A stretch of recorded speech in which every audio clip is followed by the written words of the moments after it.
শুভ সকাল বন্ধুরা, কেমন আছো তোমরা সবাই? আশা করছি তোমরা খুব ভালো আছো এবং সুস্থ আছো এবং তোমাদের ভালোবাসায় আমিও খুব ভালো আছি।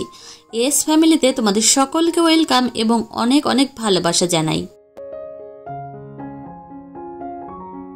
সকাল সকাল করেই ভেজা জামা কাপড়গুলো আগে ভাগে মেলে দিলাম। তো এখন কি হয়েছে জানো তো, প্রত্যেক দিনের জামা কাপড় প্রত্যেক দিন শুকাতে চাইছে না, ওই জন্য এই যে মেলে দিলাম।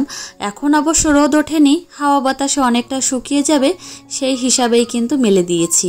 এদিকে আবার ফুল তুলতে এসেছি, গাছে ফুলের পরিমাণ খুবই কম, কেননা কে যেন ফুল তুলে নিয়ে গেছে।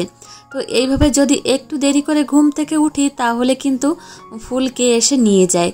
তো যাই হোক, এদিকে ফুল তোলা হয়ে গেছে, এখন আমি একটু হাঁটাচলা করব। আর এইভাবে সকালের দিকে একটু হাঁটাচলা করলে বা এক্সারসাইজ করলে সত্যি শরীরটা অনেকটা পরিমাণে ফ্রেশ লাগে। তো এক্সারসাইজ তো করাই হয় না, কিন্তু করলে কিন্তু শরীরের পক্ষেই উপকার হয়। তো এদিকে একটু হাঁটাচলা করছি, আবার তড়িঘড়ি যাব রান্নাবান্না করতে। আজকে সকালে কি রান্না করব সেটা কিন্তু গতকাল রাত্রেই ভেবে রেখেছিলাম। তোমাদের দাদা ভাই গতকাল রাত্রে ঘুগনির ডাল কিনে নিয়ে এসেছে, তো ভিজিয়েও রেখেছি। তো আজকে সকালে ঘুগনি সেই সঙ্গে লুচি বানাবো, অনেক দিন খাওয়া হয় না। আমরা তো প্রত্যেক দিন সকালে রুটি খাই, ওই জন্য একঘেয়েমি খাবার খেতে খেতে মাঝে মধ্যে কিন্তু ভালো লাগে না। তো বড়দেরও কিন্তু ভালো লাগে না, ছোটদেরও কিন্তু ভালো লাগে না, সেই হিসাব করে কিন্তু আজকে লুচি বানানো। এদিকে আমি মশলা বাটতে এসেছি, আর এখন আমি শিলনোড়াতেই কিন্তু মশলাটা করছি। বেশি একটা করা লাগবে না, অল্পই মশলা করা লাগবে। তবুও কিন্তু আমি মিক্সার মেশিনে করতে পারতাম, কিন্তু কি জানো তো, মিক্সার মেশিনের মশলা না আমার তেমন একটা ভালো লাগে না। যখন অনেক লোকজন হয়, অনেক রান্নাবান্না করতে হয়, তখন অবশ্য করি, কিন্তু এই যে অল্প অল্প মশলা তখন কিন্তু শিলনোড়াতেই বেটে নিই। এদিকে দেখো, বাবা সকাল সকালে কিন্তু বাজার করে নিয়ে এসেছে। আজকে আমাদের বাড়িতে একটা নতুন সবজি আসলো, সেটা হচ্ছে এই যে শাপলা। তো শাপলা কিন্তু এখনো পর্যন্ত খাওয়া হয়নি। এদিকে ডাটা নিয়ে এসেছে, আর ব্যাগের মধ্যে রয়েছে কাঁচা লঙ্কা, সেই সঙ্গে ভেন্ডি আর বেগুন আর আলু। তো যাই হোক, এখন কিন্তু রান্না করব। আমরা তো লুচি আর ঘুগনি খাবো, কিন্তু মেয়েকে আজকে সকালে আমি খাওয়াবো ডালিয়ার খিচুড়ি। তার জন্য এখানে পরিমাণ মতো ডাল নিয়ে নিয়েছি, মুসুর ডাল, সেই সঙ্গে ডালিয়াও নিয়ে নিয়েছি, ধুয়ে পরিষ্কার পরিচ্ছন্ন করে নিয়েছি। এদিকে সবজি নিয়েছি। আজকে জানো তো, মাম্মাম এখনও ঘুম থেকে ওঠেনি। তো ও যদি 9টার দিকে ঘুম থেকে ওঠে, সত্যি কথা বলতে আমার অনেক কাজ হয়ে যায় সংসারের। তো এদিকে আমি এখন কিন্তু মাম্মামের জন্য খাবারটা এই যে বসিয়ে দিয়েছি, আর এদিকে কিন্তু ঘুগনিটা রান্না করা হয়ে গেছে। তো একটু তাড়াতাড়ি করছি, 9টার আগে আবার আমার শ্বশুরমশাইকে খেতে দিতে হবে। বাবা আবার 9টার মধ্যেই কিন্তু খেতে বসে যায়। তো এদিকে লুচি কিন্তু আমি ভেজে নিচ্ছি।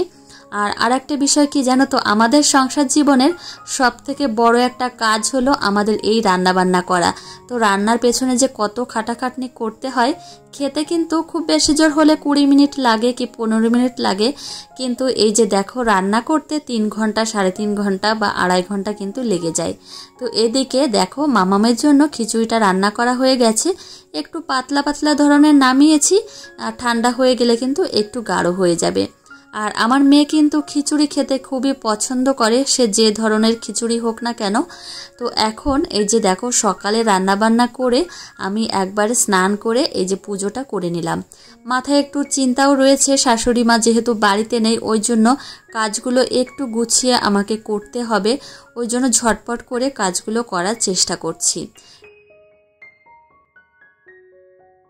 ঠাকুর পুজো হয়ে গেছে, এখন তোমাদের দাদাভাইকে খেতে দেব, তার জন্য প্লেটটা সুন্দরভাবে সাজিয়ে নিচ্ছি। তোমাদের দাদাভাইকে সুন্দরভাবে সাজিয়ে গুছিয়ে খেতে দিলে ও কিন্তু অনেকটা পরিমাণে খুশি হয়। তো এখন আমি একটু মাখা সন্দেশ দিয়ে দিলাম, তোমাদের দাদাভাই এনেছিল। আর এই মাখা সন্দেশ খেতে তোমাদের দাদাভাই খুবই পছন্দ করে। আর পিঠে করলে তো কোনো কথাই নেই, ও কিন্তু পাটিসাপটা পিঠে খেতে খুব পছন্দ করে। আর পুরটা যদি হয় এই মাখা সন্দেশ দিয়ে, তাহলে কোনো কথাই নেই। এদিকে মাম্মামের খাবারটাও রেডি করেছি। মাম্মাম আবার এদিকে ওর বাপির বাইকে করে গেল। তো ওর বাপি যদি বেরিয়ে যায় তাহলে কোনো কথাই শুনবে না, ওর বাপির সঙ্গে কিন্তু গাড়িতে উঠবেই। এই যে তোমাদের দাদাভাই এখন বেরিয়ে গেল, এখন কিন্তু আমি আর মাম্মাম দুজনেই থাকবো বাড়িতে। বাড়িতে আর কেউ নেই বলা ভুল, বাড়িতে মিস্ত্রিরা আছেন, ওনারা আবার কাজ করছেন দোতলায়।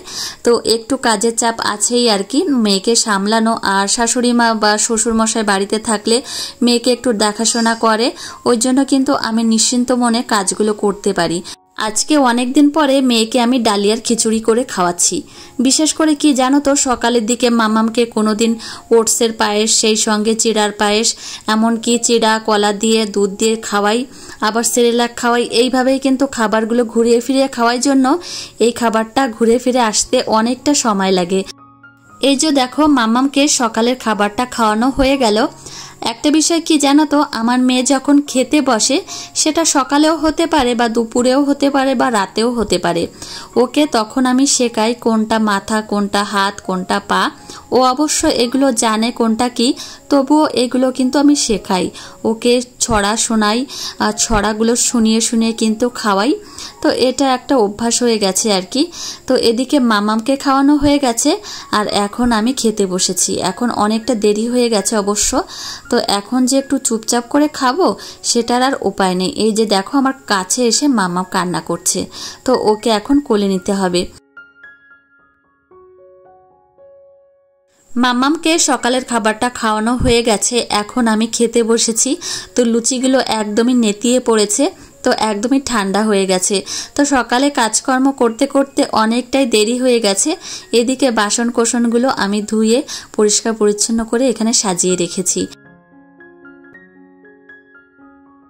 বাবা সকালবেলা কাতলা মাছ নিয়ে এসেছিল, ফ্রিজে রেখে দিয়েছিলাম, এই যে বের করে নিয়ে এখন পরিষ্কার করছি। তো বটি দিয়ে কাটা লাগবে না, এইভাবে হাত দিয়েই কিন্তু ছাড়িয়ে ফেলতে পারবো আঁশগুলো। আর আঁশগুলো বেশ বড়ই আছে। মাম্মামকে আজকে আর শিঙি মাছ খাওয়াবো না, এখান থেকেই কিন্তু মাছ খাওয়াবো। তো শিঙি মাছও কিন্তু জিয়ানো রয়েছে। তো যাই হোক, এদিকে দেখো মাছ পরিষ্কার করা হয়ে গেছে, সেই সঙ্গে কিন্তু ধুয়ে পরিষ্কার করেও নিয়ে এসেছি, এখন ফ্রিজে রেখে দেবো। গতকালকে একটা ইলিশ মাছ এনেছিল, সেই ইলিশ মাছের মাথাটা জানো তো রেখে দিয়েছিলাম। তো ইলিশ মাছের মাথা দিয়ে কচু শাক খেতে দুর্দান্তই লাগে। তো আজকে সকালে বাবা যখন বাজারে গেছিল, বাবাকে বলে দিয়েছিলাম যে একটা পানি কচু আনতে। এই যে দেখো নিয়ে এসেছে, সেই সঙ্গে এখন কিন্তু ধুয়ে পরিষ্কার পরিচ্ছন্ন করে এই যে এখন কেটে রাখছি। আর আমি কিন্তু কচু আস্ত আস্ত ভালো করে ধুয়ে নিয়ে আসি। তো এইভাবে কাটার পরে ধোয়াই যায় না, হাত প্রচণ্ড পরিমাণে চুলকায়। কচু কাটার আগে অবশ্য হাতে একটু সর্ষের তেল লাগিয়ে নিলে হাত কিন্তু অতটা পরিমাণেও চুলকায় না, তো সামান্য হয়তো একটু চুলকায়। তো এদিকে দেখো আবার দুপুরে রান্নাবান্না করতে চলে এসেছি। তো জানো তো কি, সংসারের সব থেকে বড় কাজ হলো এই রান্নাবান্না করা। তো সংসারে যদি 3 বেলা রান্না করতে হয়, তাহলে যে সময় কখন চলে যায় তার কোনো হিসাবই থাকে না, তারপরে যদি ছোট্ট একটা বাচ্চা থাকে। তো যাই হোক, এইদিকে রান্না করছি। আর তোমাদের দাদাভাই লস্যি নিয়ে এসেছিল, এরকম 2টো ডিব্বা নিয়ে এসেছিল, এখন ভাবছি খাবো একটু। আর এইদিকে আমার মেয়ে তো আজকে দুপুরে ঘুমায়নি, আধ ঘন্টা মতো হয়তো ঘুমিয়েছে। তো রান্নাঘর থেকেই শব্দ পেলাম যে কান্না করছে, এই যে আবার নিয়ে এসেছি। তো এইভাবে কি কোলে নিয়ে রান্না করা যায় বলো তো? তো এইভাবেই কিন্তু এখন কিছুটা হলেও রান্না করব। আর বাড়িতে কেউ নেই যে মামামকে কেউ একটু ধরবে বা ওর সঙ্গে খেলা করবে, কেউই নেই। তো এইভাবেই কিন্তু রান্নাটা কিছুটা হলেও করব, তারপর মামামকে খেলনা দিয়ে ওকে একটু খেলতে দেব। তো ওর মন মেজাজ কিন্তু ভালো না, আর ঘুমটা যদি একদম পরিপূর্ণ হয়ে ওঠে তাহলে কিন্তু শরীরটাও ওদের বেশ ভালো লাগে। আর যদি একদম কাঁচা ঘুম ভেঙে যায় তাহলে কিন্তু ওদের মনটা একদমই ভালো লাগে না। তো এদিকে চাল নিতে এসেছি, আর চালের ড্রামটা এই সিঁড়িঘরের এখানেই থাকে। কেননা কি জানো তো, আগে রান্নাঘরের ওইখানেই থাকতো, আর মাম্মাম যেত আর চাল ফেলে দিত, ওই জন্য এখানেই রাখি আপাতত। যখন মাম্মাম একটু বড় হবে তখন কিন্তু রান্নাঘরেই রাখবো। তো এই যে চাল নিয়ে নিলাম, আর এখন কিন্তু রান্নাটাও করছি। আর এদিকে রান্না করছি আর ঘন ঘন গিয়ে দেখছি যে মাম্মাম কি করছে। তো এই যে আমার একাই সামলাতে হচ্ছে বাড়ির সব কিছুই। আমার শ্বশুরমশাই তো জমিতে গেছে, জমির থেকে এখনও বাড়িতে আসেনি, ওনার আসতে আসতে হয়তো 1:30 কি 2টো বাজবে, ঠিক নেই কখন আসবে। তো এদিকে কচুমুখী দিয়ে রান্না করব। মা হওয়ার পরে একটা বিষয় কিন্তু আমি খুব ভালোভাবেই লক্ষ্য করেছি, সেটা হচ্ছে সংসারে যত মানুষই কিন্তু থাকুক না কেন, একজন মাকেই কিন্তু সেই বাচ্চাকে দেখভাল থেকে শুরু করে 3 বেলা খাওয়ানো, 3 বেলা না, মামামকে এখন 5 বেলা খাওয়াতে হয়, সব কিছুই কিন্তু সেই মাকেই দেখতে হয়। তো এদিকে দেখো অসাবধানতার জন্য লস্যিটা পড়ে গেল। তো যাই হোক, এখন একটু লস্যি খেয়ে নেব। আর এই প্রচণ্ড গরমে যখন রান্না বান্না করতে আসি, মানে ঘাম এত পরিমাণে হয়, আর ঘাম যখন বেরিয়ে যায় শরীরটা প্রচণ্ড পরিমাণে ক্লান্তি লাগে। তো এদিকে এখন ভাতটা রান্না করা হয়ে গেছে, আর সেই সঙ্গে কচুমুখির তরকারিও কিন্তু হয়ে গেছে। অনেকে আবার গাঠি কচুও বলে, আমরা কচুমুখিই বলি। তো এদিকে একটু ভাজা জিরে দিয়ে দিলাম। আর আমাদের বাড়িতে কিন্তু সবাই একটু হালকা পাতলা তরকারি খেতে পছন্দ করে, ওই এক কথায় জিরা ফোড়ন টাইপের যে তরকারিগুলো হয় সেইগুলোই কিন্তু খেতে পছন্দ করে। তো এদিকে রান্নাও হচ্ছে, সেই সঙ্গে কিন্তু আমি জলের বোতলগুলো ভর্তি করে নিলাম। একটা কাজের মধ্যেই কিন্তু 2-3টে কাজ আমি করেই নিলাম। তো এইভাবেই কিন্তু একটু বুদ্ধি খাটিয়ে কাজগুলো করছি, না হলে না সময়ের সঙ্গে তাল মিলিয়ে আর উঠতেই পাচ্ছি না। তো এইভাবেই কিন্তু কাজগুলো করলাম। আর এদিকে মাম্মামের জন্য এখন আমি তরকারি তুলে রাখছি। আজকে মাম্মামকে আমি দুপুরবেলায় খাওয়াবো লাউয়ের তরকারি। তো এদিকে আমি কিন্তু লঙ্কা দেওয়ার আগেই তুলে নিলাম। আর বিশেষ করে এখন কি জানো তো, বাড়িতে যে সমস্ত তরকারিগুলো রান্না হয় বেশিরভাগ মাম্মামকে সেই সমস্ত তরকারিই খাওয়াই, কিন্তু মাঝে মধ্যে আমিও কিন্তু ওকে রান্নাবান্না করে দিই। আর এদিকে কচু শাকও কিন্তু রান্না করা হয়ে গেছে, আর একটু মাছের তেল ছিল সেটাও কিন্তু ভেজে নিলাম। তো এখন রান্নাঘরটা কিন্তু ক্লিন করার পালা। ক্লিন করে না রাখলে কিন্তু পরে আর ইচ্ছাই করবে না। তো এই ফাঁকেই কিন্তু ক্লিনটা করে নিচ্ছি। আর মাম্মাম কিন্তু খেলাধুলো করছে, তো ওর মনটাও বেশ ভালো রয়েছে যেন ভাবলাম কি এদিকে কাজকর্ম করে নিই। তো আমার শ্বশুরমশাইয়ের বাড়ি আসার আগেই কিন্তু এদিকে রান্নাটা হয়ে গেছে। আর সত্যি কথা বলতে কাজকর্ম কমপ্লিট হয়ে গেলে তখন যে মন থেকে কি শান্তি পাওয়া যায়, মানে সেই শান্তি আলাদা ধরনের এক শান্তি। তো এদিকে আমার গ্যাস ওভেনটা পরিষ্কার পরিচ্ছন্ন করে আমার মেয়েকে প্রথম খাওয়াবো, কেননা তোমাদের দাদা ভাই আমার শ্বশুরমশাই বাড়িতে কেউই আসেনি, ওই জন্য ভাবলাম মেয়েকে আগে খাইয়ে দেব। তো সময় একদমই কিন্তু নষ্ট করব না। এই যে মাম্মামের জন্য ভাত নিয়ে এসেছি, আর তরকারি দিয়ে এখন খাওয়াবো। আর লাউয়ের তরকারি কিন্তু খুবই ভালো, শরীরের পক্ষে খুবই উপকারী।